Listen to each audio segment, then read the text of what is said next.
ነገር ይሁን አንዲ ሰው እረፉ ተው ካላችሁ ታርፋላችሁ አይደለ? በቃ የሆነ ነገር እያረጋችሁ እያለ እረፉ በቃ ከተባላችሁ ታርፋላችሁ። ያ ሰው ደግሞ ለእናንተ መሆኑ የማይሆን መሆኑን ካወቃችሁ ደግሞ ጸጥ ትላላችሁ። ይህንን ያልኩበት ምክንያት አለኝ። እስከ ቪዲዮ ፍጻሜ አብራችሁ እንደምትቆዩ ባለሙሉ ተስፋ ነኝ።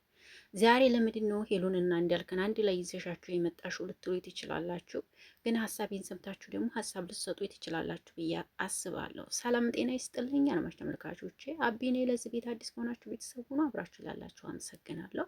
ሰላምና ጤና ፍቅር ከእናንተ ጋር ይሁን እያልኩ በአዲስ ቪዲዮ ብቅ ብያለሁ። እንግዲህ ሀሳብ አስተያየታችሁ እንድትሰጡ ቤቴ ቤታችሁ ነው እያልኩኝ ዛሬ እንዳልክ ልም ብሎ ጠፋ።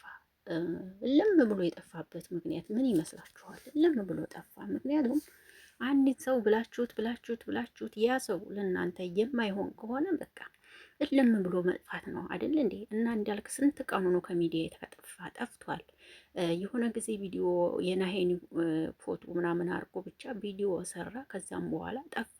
እኛ ራሱ ኮሜንት ላይ ከእንዳልክ ጋር ሆኜ ማለታችንን አቆምን። ምክንያቱም ሰው የማይወደውን ነገር አናረግማ።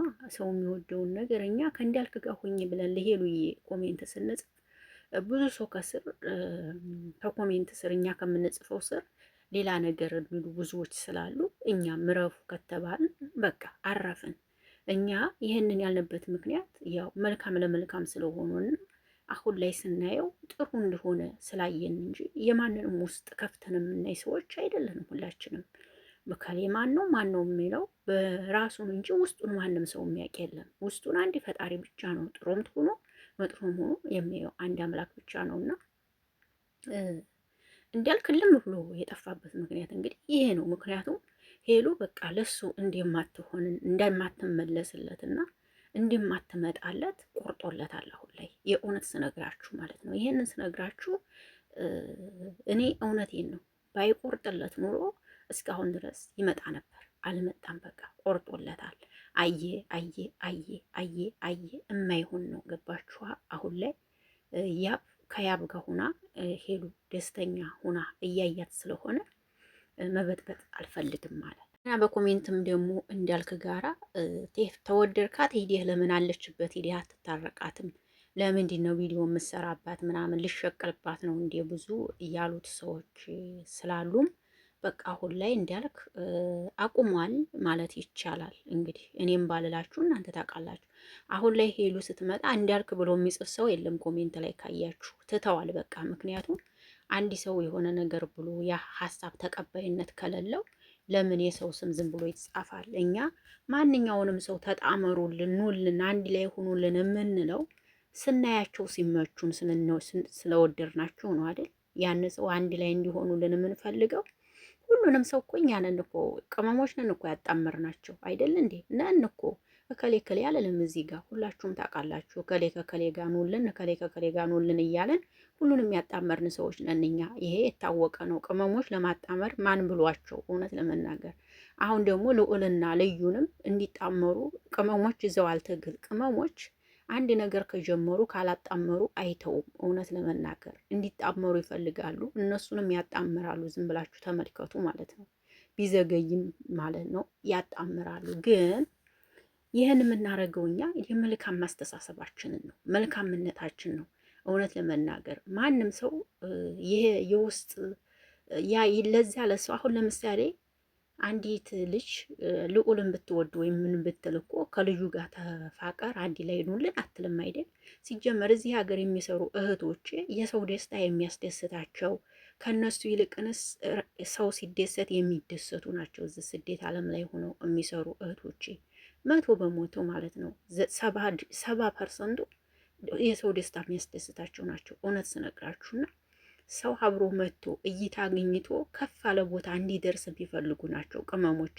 አንዳንዶቹ እህቶች ማለት ነው ይሄ ነው ባልልም እንደማያቸው እንደምረዳቸው ማንም ሰው ከሌ ከከሌ ጋር ተምጣልን የሚለው ስለሚወድ ስለሚያፈቅር እነሱን ሳይ ደስ ስለሚላቸው ነው አይደል?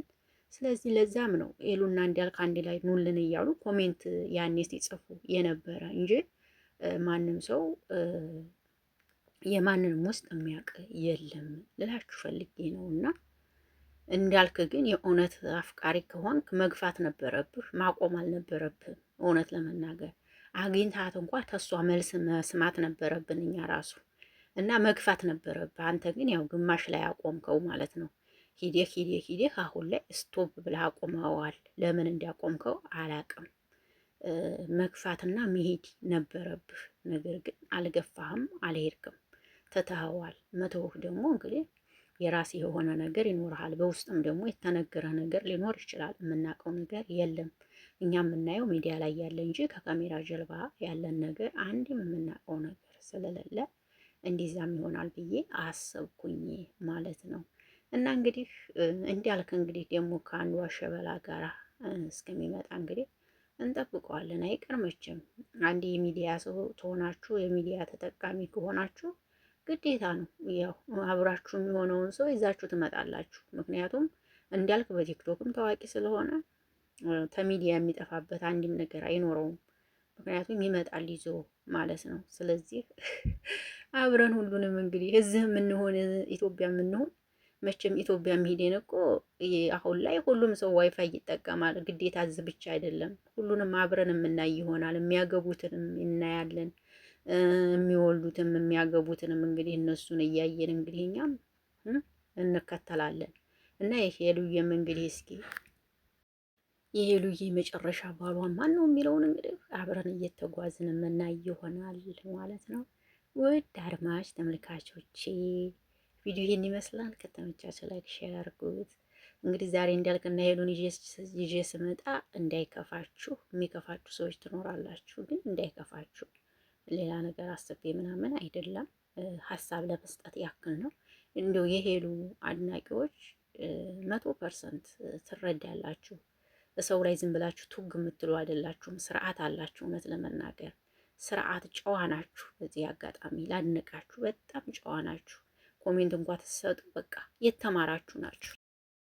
ይሄን ነው በቃ የሄሉ አድናቂዎች ኮሜንት ሲሰጧችሁ በመድኃኒዓለም በጣም ስርዓት አላችሁ ከሚባል በላይ ምሁር ናችሁ፣ የተማሩ ናቸው እንዳለ የእውነት ስህተት እንኳ ቢኖርብን የምር የሆነ ነገር ነው ብለው የሚሄዱት ይሄ አይሆንም አስተካክሊ ብለው ነው የሚሄዱት። እና ሄሉ እውነት በጣም ምርጥ አድናቂዎች ናቸው ያሉሽ፣ ስርዓት ያላቸው እውነት ደስ የሚሉ በቃ ለሰው አክብሮት ያላቸው እንቁ ናቸው አድናቂዎችሽ። በዚህ አጋጣሚ በጣም ነው የምወዳችሁ የምር። እኔ የምትጽፉ ኮሜንት ያስደስተኛል። በቃ ስርዓታችሁን ጠብቃችሁ የምትጽፉት ነገር ከሚባል በላይ ነው የሚያስደስተኝ። ጥፋት እንኳን ቢኖር እንኳን የሆነ ደስ የማይል ነገር ጽፈው አይወጡም። የእውነት በዚህ አጋጣሚ ያደንቃችኋለሁ። ቀጥሉበት። አድናቂ ማለት እንደዚህ ነው። የእውነት ይመቻችሁ። እኔ ደስ ነው የምትሉኝ። ማርያምን እወዳችኋለሁ። እንደዚህ አይነት አድናቂ ማግኘት መታደል ነው። ሄሉ በጣም እድለኛ ነሽ፣ በጣም ከሚባል በላይ ምርጥ አድናቂዎች ናቸው ያሉሽ። በዚህ አጋጣሚ ፈጣሪሽን አመስግኝ። እድለኛ ነሽ ከሚባል በላይ የእውነት ስርዓታችሁ ብቻ ይበቃል።